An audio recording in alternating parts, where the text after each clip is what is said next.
ಕರ್ನಾಟಕದಲ್ಲಿ ಇರುವಂತಹ ಗಾಣಿಗ ಬಂಧುಗಳಿಗೆ ನಿಮ್ಮ ಆನಂದ್ ಕೆಮ್ಮಂಡ್ಯ ಮಾಡುವ ನಮಸ್ಕಾರಗಳು. ಬಂಧುಗಳೇ, ಇಂದು ಕರ್ನಾಟಕದಲ್ಲಿರುವಂತಹ ಗಾಣಿಗ ಸಮುದಾಯಕ್ಕೆ ಒಂದು ಒಳ್ಳೆಯ ವಿಚಾರಗಳನ್ನು ಒತ್ತು ತಂದಿದ್ದೇನೆ ಅಂತ ಹೇಳಕ್ಕೆ ನನಗೆ ಬಹಳ ಖುಷಿ ಆಗ್ತದೆ. ಬಂಧುಗಳೇ, ನಮ್ಮ ಸಮಾಜದ ಹಿರಿಯ ಪತ್ರಕರ್ತರಾದಂತಹ ಮುರಳಿ ಕೃಷ್ಣರವರು ಬಹಳ ಹಲವಾರು ವರ್ಷಗಳಿಂದ ತಮ್ಮದೇ ಆದ ರೀತಿಯಲ್ಲಿ ಪತ್ರಿಕೆ ರಂಗದಲ್ಲಿ ಕೆಲಸ ಮಾಡಿಕೊಂಡು ಬಂದಂತಹ ನಮ್ಮ ಗಾಣಿಗ ಸಮಾಜದ ಪತ್ರಕರ್ತರಾದ ಹಿರಿಯ ಪತ್ರಕರ್ತರಾದ ಮುರಳಿ ಕೃಷ್ಣರವರು ನಮ್ಮ ಗಾಣಿಗರ ಧ್ವನಿ ಎಂಬ ಪತ್ರಿಕೆ ಇನ್ನೇನು ಕೆಲವೇ ದಿನಗಳಲ್ಲಿ ಗಾಣಿಗ ಸಮಾಜದ ಕೈ ಸೇರಲಿದೆ. ಬಹಳ ಖುಷಿಯಾದ ವಿಚಾರ.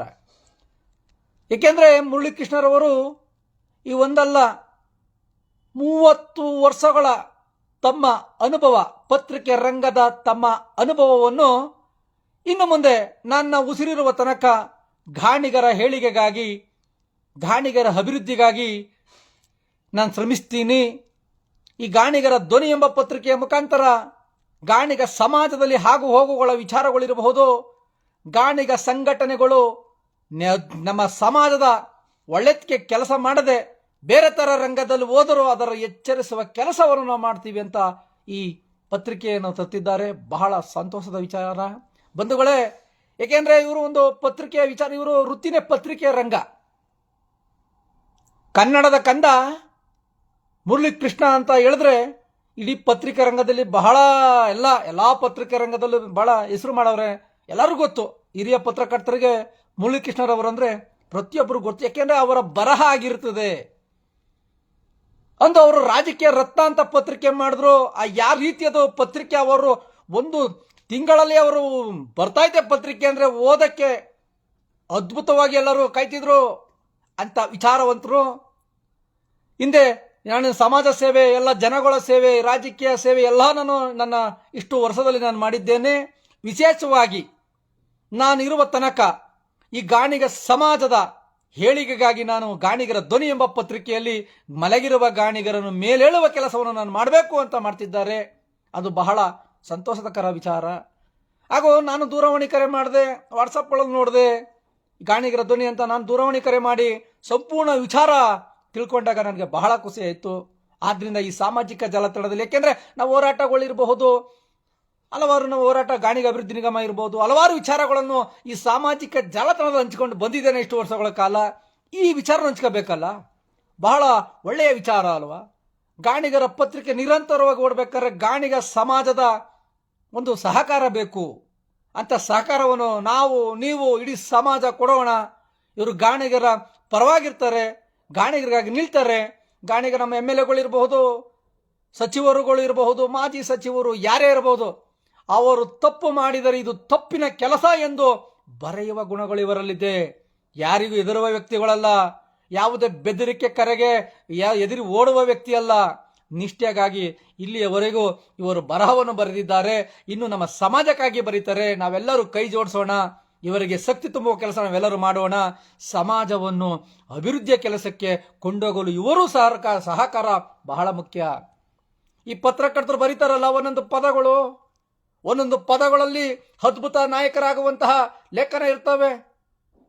ಈ ಪತ್ರಿಕೆ ಬರಹಗಾರರಂದ್ರೆ ಅಷ್ಟು ಸುಲಭ ಅಲ್ಲ. ಅಂತ ಕೆಲಸವನ್ನು ಇವರು ಮಾಡಲು ನಿಂತಿದ್ದಾರೆ. ವಿಶೇಷವಾಗಿ ಗಾಣಿಗ ಸಮಾಜಕ್ಕೋಸ್ಕರ ಇವರು ಪತ್ರಿಕೆಯನ್ನು ಮಾಡ್ತಿದ್ದಾರೆ. ಬಹಳ ಸಂತೋಷದ ವಿಚಾರ. ಆದ್ದರಿಂದ ಬಂಧುಗಳೇ, ಮತ್ತೊಮ್ಮೆ ಮಗದೊಮ್ಮೆ ನಮ್ಮ ಮುರಳಿ ಕೃಷ್ಣಣ್ಣರವರಿಗೆ ಈ ಗಾಣಿಗರ ಧ್ವನಿ ಎಂಬ ಪತ್ರಿಕೆ ಮಾಡ್ತಿದ್ದಾರೆ. ಇವ್ರಿಗೆ ಒಳ್ಳೇದಾಗ್ಲಿ, ಭಗವಂತ ಇವರಿಗೆ ಇನ್ನೂ ಹೆಚ್ಚಿನ ಶಕ್ತಿ ಕೊಡಲಿ ಅಂತ ನಾನು ಕೇಳಕ್ಕೆ ಇಷ್ಟಪಡ್ತಿದ್ದೇನೆ. ಹಾಗೂ ನಮ್ಮೆಲ್ಲರೂ ಸಂಪೂರ್ಣ ಬೆಂಬಲ ನೀಡೋಣ. ಆ ಮುಖಾಂತರ ಈ ಪತ್ರಿಕೆಗೆ ಬಲ ತುಂಬುವ ಕೆಲಸ ನಾವೆಲ್ಲರೂ ಮಾಡೋಣ ಅಂತ ಹೇಳಕ್ಕೆ ನಾನು ಇಷ್ಟಪಡ್ತಿದ್ದೇನೆ. ಮತ್ತೆ ಬಂಧುಗಳೇ, ಈಗ ಪತ್ರಿಕೆ ವಿಚಾರಗಳನ್ನು ನಾನು ಮಾಡ್ತಿದ್ದಾರೆ ಅಂತ ನಾನು ಹೇಳಿದೆ. ಈಗ ಇನ್ನು ಮುಂದೆ ಹೇಳೋದೇನಪ್ಪ ಅಂದ್ರೆ, ಈ ಗಾಣಿಗ ಅಭಿವೃದ್ಧಿ ನಿಗಮ ಮಂಡಳಿ ಆಯ್ತು, ಕಚೇರಿನೂ ಆಯ್ತು, ಅಧ್ಯಕ್ಷರು ನೇಮಕ ಆದ್ರು. ಅಧ್ಯಕ್ಷರುಗಳಿಗೆ ಕೆಲಸಕ್ಕೆ ಸಹಕಾರ ಆಗುವಂತಹ ಎಲ್ಲರೂ ಅಲ್ಲಿ ಕಚೇರಿಯಲ್ಲಿದ್ದಾರೆ.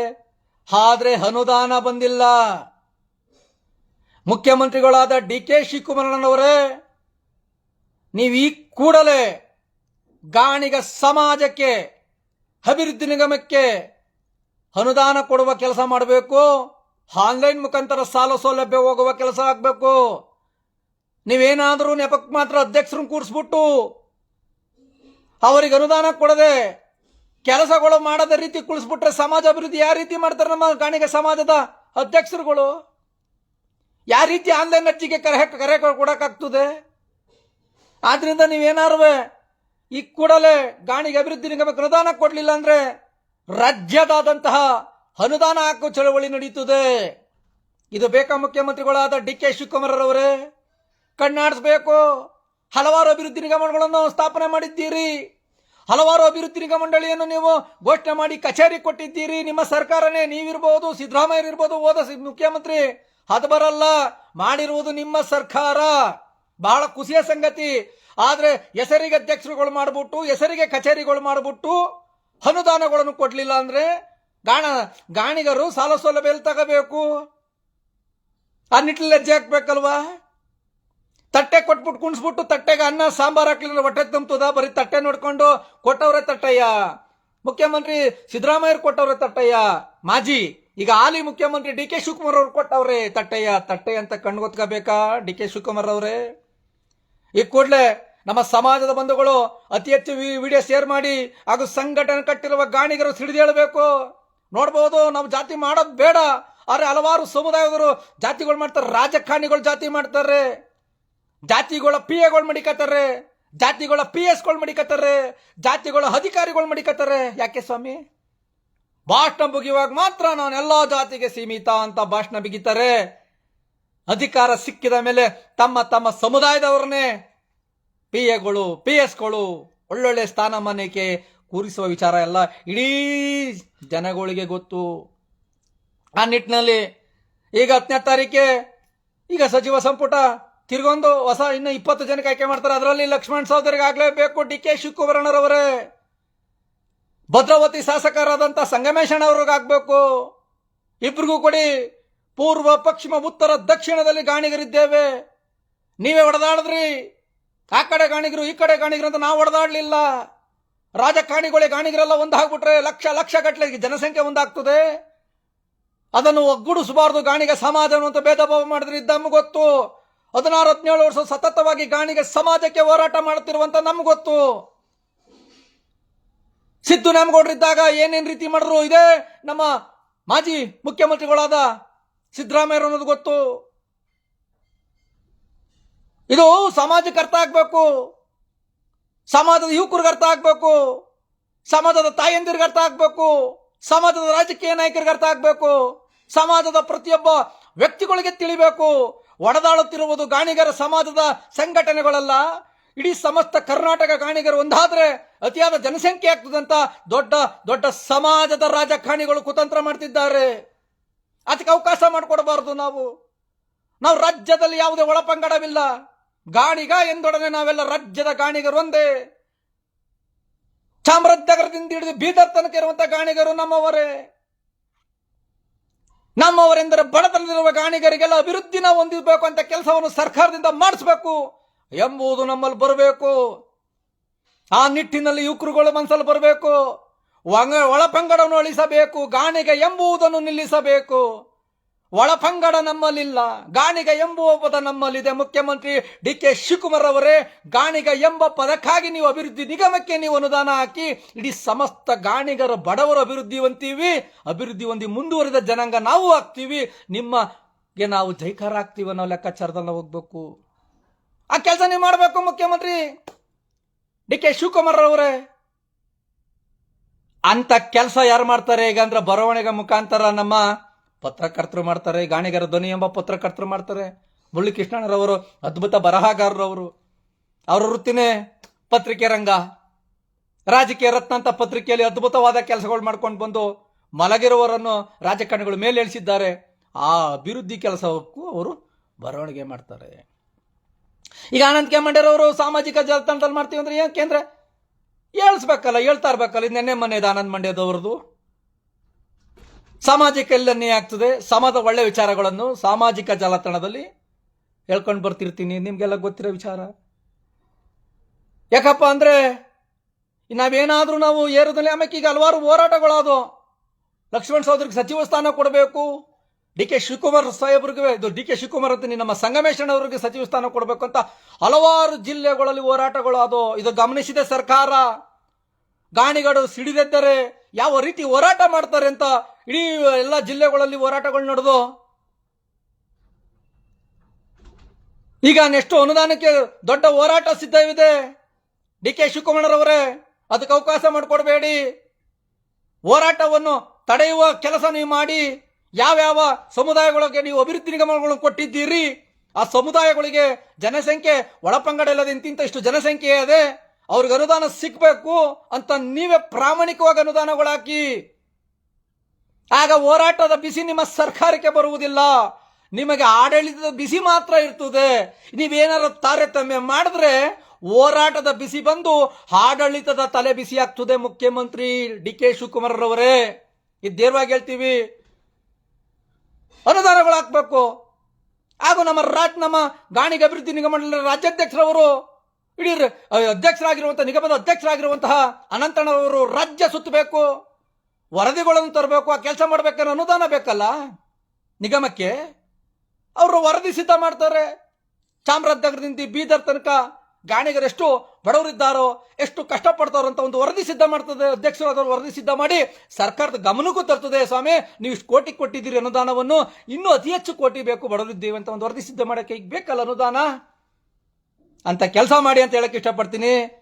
ಹಾಗೂ ಗಾಣಿಗರೇ, ಎಂದೆಂದಿಗೂ ನೀವು ವಿಚಾರಗಳನ್ನು, ಒಳ್ಳೆಯ ಅಭಿವೃದ್ಧಿ ವಿಚಾರಗಳನ್ನು ಆಲೋಚನೆ ಮಾಡಿ.